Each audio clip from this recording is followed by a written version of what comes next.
Hello दोस्तों, आपका स्वागत है आपके अपने YouTube channel the vision classes में। आज जो क्वेश्चन होगा जीके जीएस का होगा, दमदार होगा, फाड़ो होगा। दोस्तों चलिए बने रहिएगा। आपको अगर वीडियो अच्छा लगे तो लाइक शेयर एंड सब्सक्राइब करिएगा। जो भी क्वेश्चन होगा एकदम इम्पोर्टेंट है, एक बार देख लें जरूर। चलिए क्वेश्चन आपका पहला है, बौद्ध धर्म के त्रिरत्न में शामिल नहीं है। कौन इनमें से शामिल नहीं है? चार ऑप्शन है, जल्दी से आप लोग बतलाइएगा। तो इसका सही आंसर हो जाएगा, याद रखना है, बौद्ध धर्म में त्रिरत्न थे जो थे बुद्ध, धम्म और संघ। तो इसका सही आंसर क्या हो जाएगा? ऑप्शन डी होगा। इनमें से शामिल नहीं थे क्वेश्चन पूछ रहा है, तो इसका सही आंसर हो जाएगा डी। याद रखना है दोस्तों। अब चलिए आगे बढ़ते हैं, अगला प्रश्न उसको देखेंगे। प्रश्न नंबर आपका 2 है, बुद्ध ने सर्वाधिक उपदेश कहाँ दिए थे? जी हाँ, बुद्ध ने सर्वाधिक उपदेश कहाँ दिए थे? तो वह दिए थे श्रावस्ती में। ऑप्शन आपका क्या हो जाएगा? तो ए बिल्कुल सही होगा मित्रों, जल्दी से नोट कर लीजिएगा। आगे बढ़िए, अगला क्वेश्चन है उसको देखेंगे। क्वेश्चन 3 है, महावीर ने प्रथम उपदेश कहाँ दिया था? जी हाँ, महावीर ने प्रथम उपदेश कहाँ दिया था? तो वह दिए थे राजगृह में। याद रखना है, ऑप्शन आपका बी होगा। चार ऑप्शन पढ़ने का टाइम नहीं है। अगर आपको आंसर अच्छा लगे, जो भी आपको आंसर आता हो कमेंट करके बताइएगा। चलिए आगे बढ़ते हैं, अगला प्रश्न उसको देखिएगा। प्रश्न नंबर आपका 4 है, भगवान महावीर का प्रथम शिष्य कौन था? जी हाँ, महावीर का प्रथम शिष्य कौन था? तो वह थे जमाली, यानी ऑप्शन आपका सी हो जाएगा। याद रखना है दोस्तों, जमाली थे जो महावीर का प्रथम शिष्य था। ऑप्शन आपका सी सही है। अगला प्रश्न है, बौद्ध धर्म के पूजा स्थल कहलाता है? जी हाँ, बौद्ध धर्म के पूजा स्थल को क्या कहते हैं? तो बौद्ध धर्म के पूजा स्थल को कहते हैं चैत्य मंडप। ऑप्शन आपका बी होगा। चलिए आगे बढ़ जाते हैं, अगले प्रश्न को देख लेते हैं। प्रश्न आपका 6 है, विश्व शांति स्तूप कहाँ पर स्थित है? जी हाँ, जल्दी से आप लोग बताइएगा कि विश्व शांति स्तूप कहाँ पर स्थित है? तो वह है स्थित राजगीर में। ऑप्शन आपका डी होगा। चलिए आगे बढ़ते हैं, अगले प्रश्न को देखेंगे। प्रश्न है, एशिया का ज्योति पुंज किसे कहा जाता है? क्वेश्चन है, एशिया का ज्योति पुंज किसे कहा जाता है? चार ऑप्शन है, जल्दी से बताइएगा कि एशिया का ज्योति पुंज किसे कहा जाता है? तो वह कहा जाता है गौतम बुद्ध को, यानी ऑप्शन आपका क्या हो जाएगा दोस्तों? तो बी होगा। जल्दी से आप लोग लाइक शेयर करते जाइएगा।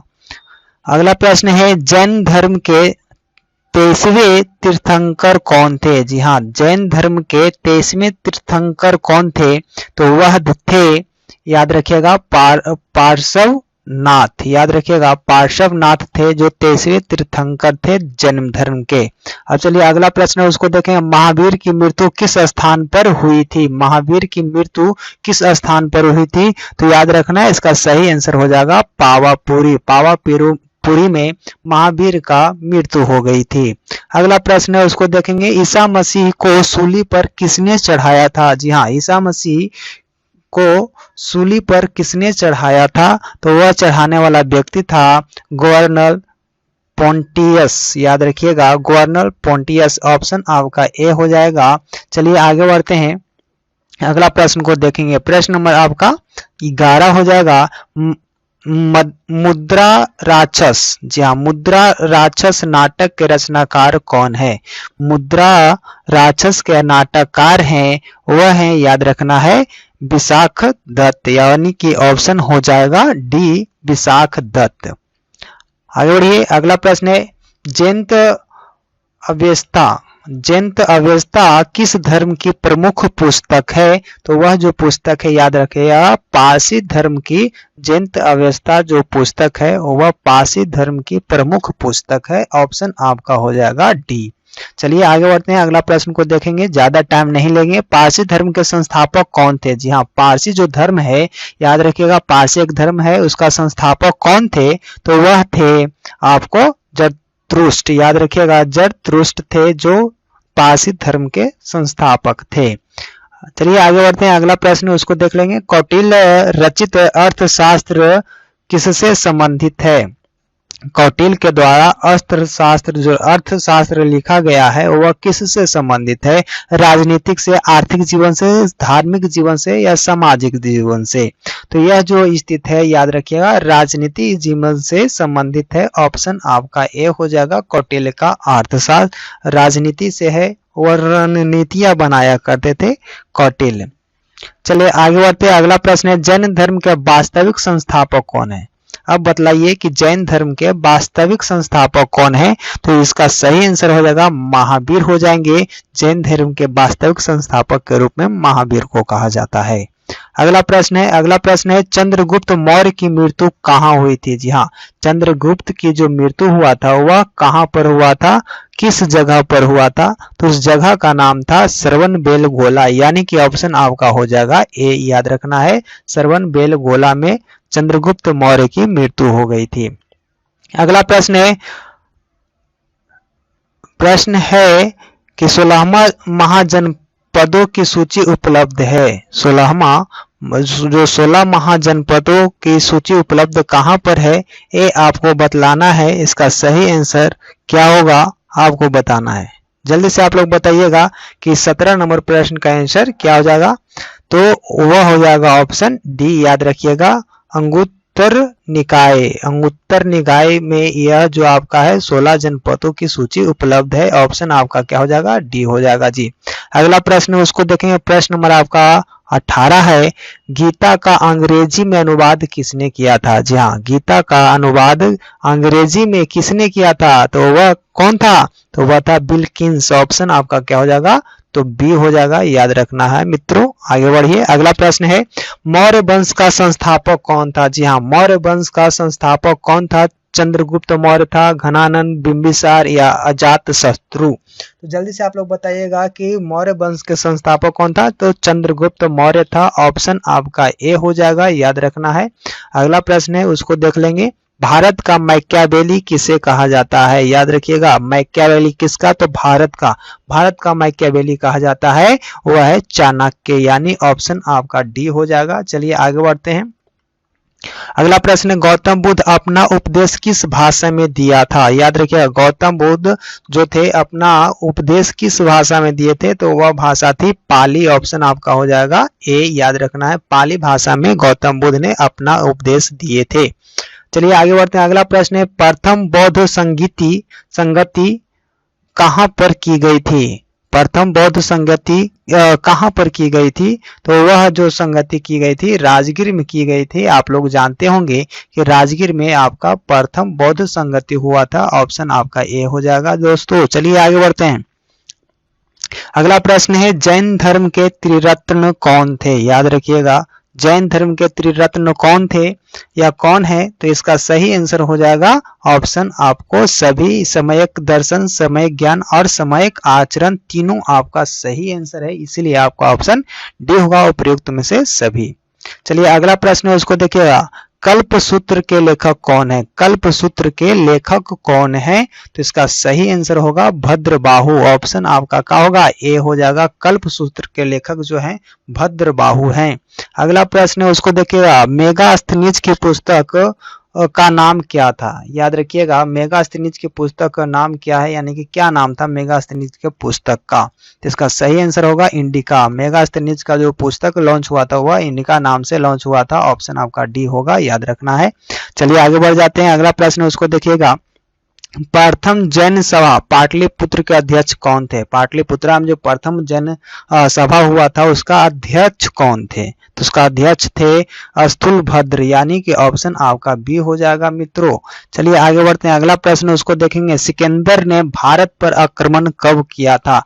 याद रखना है, बढ़िया से देखना है। इसका सही आंसर बताया जा रहा है। आप लोग को भी अगर अच्छा लगे तो लाइक शेयर एंड सब्सक्राइब कर लें, क्योंकि लगातार आपको सेट मरवाई जाएगी जो भी आपका जीके जीएस का क्वेश्चन होगा। और यहाँ पर याद रखिएगा हिंदी का भी प्रश्न आने वाले हैं, बहुत जल्द वीडियो आएगा। तो यहाँ देखिए सिकंदर ने भारत पर आक्रमण कब किया था? तो वह किया था याद रखिएगा 326 ईस्वी पूर्व में। ऑप्शन आपका सी हो जाएगा। चलिए आगे बढ़ते हैं। अगला प्रश्न को देखेंगे। प्रश्न है मौर्य वंश की प्रचलित मुद्रा कौन थी? जी हाँ, मौर्य वंश की प्रचलित मुद्रा कौन थी? तो वह था पन, यानी ऑप्शन आपका डी हो जाएगा। चलिए आगे बढ़ते हैं। आजीवक संप्रदाय के प्रवर्तक कौन थे? आजीवक संप्रदाय के प्रवर्तक कौन थे? तो वह थे, याद रखना है दोस्तों, मखली गोसाल। ऑप्शन आपका डी होगा। चलिए आगे बढ़ते हैं। मखली गोसाल को याद रखना, आजीवक संप्रदाय के प्रवर्तक थे। अगला प्रश्न है, दूसरी जैन सभा कहाँ आयोजित की गई थी? आप लोग बताइएगा कि दूसरी जैन सभा आयोजित कहाँ किया गया था? तो वह किया गया था बल्लभी। याद रखना है, ऑप्शन आपका ए हो जाएगा दोस्तों। पहला जो किया गया था पाटलिपुत्रा में किया गया था, दूसरा बल्लभी में किया गया था। चलिए आगे बढ़ते हैं। अगला प्रश्न है, चाणक्य का अन्य नाम क्या था? जी हाँ, चाणक्य का अन्य नाम क्या था? कौन सा नाम से जाना जाते थे आपका चाणक्य? इसका जो सही आंसर हो जाएगा वह हो जाएगा आपको, चाणक्य को विष्णुगुप्त और कौटिल्य के नाम से भी जाना जाता था। यानी ऑप्शन आपका क्या हो जाएगा? डी हो जाएगा। याद रखना है दोस्तों, बी और सी दोनों। अगला प्रश्न है, सिकंदर के समकालीन था? जी हाँ, सिकंदर के समकालीन था। कौन था समकालीन? तो उसके समकालीन थे, याद रखिएगा, घनानंद। ऑप्शन आपका डी होगा। अगला प्रश्न है, हर्यक वंश का संस्थापक कौन था? यानी कि हर्यक वंश का संस्थापक किसे माना जाता है? तो इसका जो हर्यक वंश का संस्थापक है वह बिंबिसार को माना जाता है। ऑप्शन आपका डी हो जाएगा। याद रखना है दोस्तों। आगे बढ़ जाते हैं। नंद वंश का अंतिम शासक कौन था? जी हाँ, नंद वंश का जो अंतिम शासक था वह था बिंबिसार, नहीं, आपको घनानंद हो जाएगा। याद रखना है, नंद वंश के अंतिम शासक घनानंद होगा। ऑप्शन आपको यहाँ पर बी होना चाहिए, यहाँ पर सी होगा, है ना। तो इसका सही आंसर हो जाएगा घनानंद। आपको याद रखना है, ऑप्शन आपका जो आपका यहाँ पर तो बी है, तो यानी ऑप्शन आपका क्या होगा? बी होगा, घनानंद। चलिए आगे बढ़ते हैं दोस्तों। अगला प्रश्न को आंसर आपको बताना है। प्रश्न नंबर आपका 35 की ओर बढ़ते हैं ना। जी हाँ, चलिए आगे बढ़ जाते हैं। 35 का क्वेश्चन कहाँ गया? हाँ, 35 नंबर क्वेश्चन है कि जैन धर्म में ब्रह्मचर्य को किससे जोड़ा जाता था? किसने जोड़ा था? ब्रह्मचर्य को किसने जोड़ा था? तो इसका जो सही आंसर हो जाएगा वह हो जाएगा ऑप्शन बी, महावीर। याद रखना है, जैन धर्म के ब्रह्मचर्य को किसने जोड़ा था? तो वह महावीर ने जोड़ा था। चलिए अगला प्रश्न, महावीर का बचपन का नाम क्या था? जी हाँ, महावीर का बचपन का नाम क्या था? आपको बताना है। जल्दी से आप लोग बतलाइएगा कि महावीर का बचपन का नाम क्या था। वह था वर्धमान, यानी कि ऑप्शन आपका बी हो जाएगा, वर्धमान। अगला प्रश्न है, उसको देखिएगा, उज्जैन का प्राचीन नाम क्या था? उज्जैन का प्राचीन नाम था वह था तक्षशिला, यानी ऑप्शन आपका ए हो जाएगा। चलिए आगे बढ़ते हैं, टाइम को गवाए बिना। अगला प्रश्न है, पाटलिपुत्र नगर की स्थापना किसने किया था? पाटलिपुत्र नगर की स्थापना किसने किया था? तो वह किया था उदयन। याद रखिएगा, ऑप्शन आपका बी हो जाएगा, उदयन ने किया था। 38 नंबर प्रश्न का आंसर सही है, उदयन ने किया था। ऑप्शन आपका बी हो जाएगा। चलिए आगे बढ़ते हैं, अगला प्रश्न को देखेंगे। प्रश्न है आपका, एकराट की उपाधि किसने धारण किया था? एकराट की उपाधि किसने धारण किया था? तो वह धारण करने वाला व्यक्ति था पद्मनंदन। याद रखिएगा, महापद्मनंदन।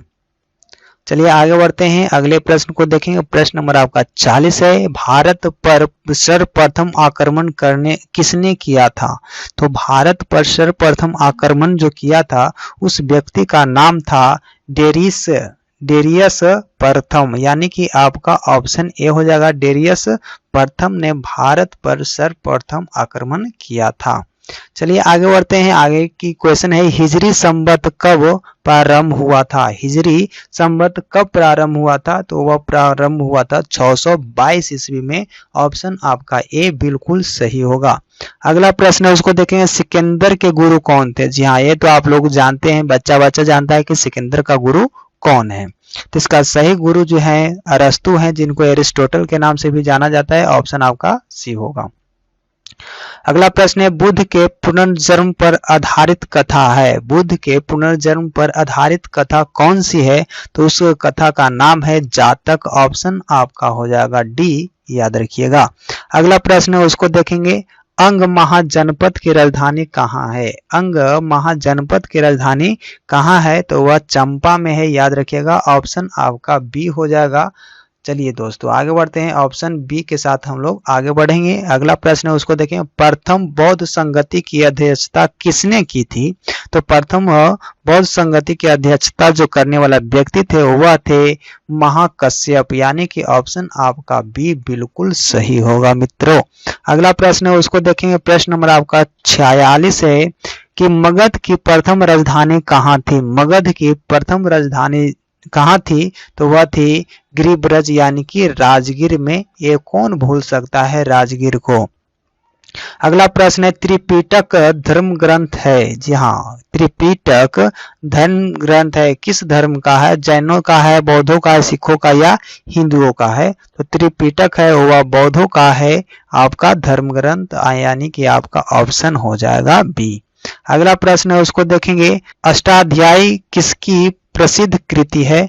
तो ये भी आप लोग जानते हैं कि अष्टाध्याय जो प्रसिद्ध कृति है वह है पाणिनि की, ऑप्शन आपका हो जाएगा सी, याद रखना है दोस्तों। अगला प्रश्न है, हाइडेस्पिच या विस्तृतता का युद्ध किसे बीच हुआ? किसके बीच हुआ था? यहाँ पर देखिए किसे बीच लिखा हुआ है, किसके बीच हुआ था? तो वह हुआ था, याद रखना है, ऑप्शन आपका हो जाएगा ए, सिकंदर और पोरस के बीच हुआ था। हाइडेस्पिच का जो युद्ध हुआ था किसके बीच हुआ था? तो सिकंदर और पोरस के बीच हुआ था। इसका सही आंसर ए होगा। चलिए दोस्तों आज के लिए इतना ही। Thanks for watching this video. फिर मिलेंगे नेक्स्ट वीडियो में।